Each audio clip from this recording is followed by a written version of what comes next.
ქალბატონ ნინო წილოსანს ცუდად უხსენები ვარ.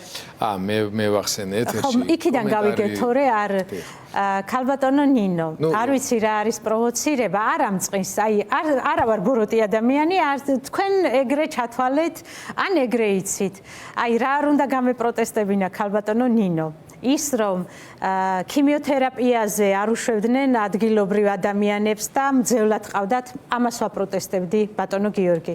ვაპროტესტებდი დავით ბაშარულის მკვლელობას. ერთადერთი ვიყავი, რომელიც მკვდარ დავით ბაშარულს ეძებდა და ხმას იღებდა და სხვებსაც აიძულებდა მოეძებნათ. და ბოლოს ისე გაბრაზდნენ უკვე ცხინვალში, მითხრეს თუ არ გინდა ჩონჩხი შენ სარდაფში იპოვონ, გაჩუმდიო. მე ვთხარი აბა გაბედეთ და იპოვეთ. და კიდევ ძალიან ბევრ რამეს გზის გახსნას, მან ბიბილოვმა რო აგვიყვანა 3 წელი რო ვიყავით და 40-ზე მეტი ადამიანი გარდაიცვალა მხოლოდ იმიტომ რომ სამედიცინო სათანადო დახმარება ვერ აღმოუჩინეს. ქართული სკოლების დაკეტვასაც მე ვაპროტესტებდი ქალბატონო ნინო. თუ კი ვინმე რამე იცის ადამიანის უფლებების დარღვევის შესახებ ჩვენს რაიონში, იციან მხოლოდ ჩემგან. ყოველთვის მე არ ავჩნდებოდი ხოლმე.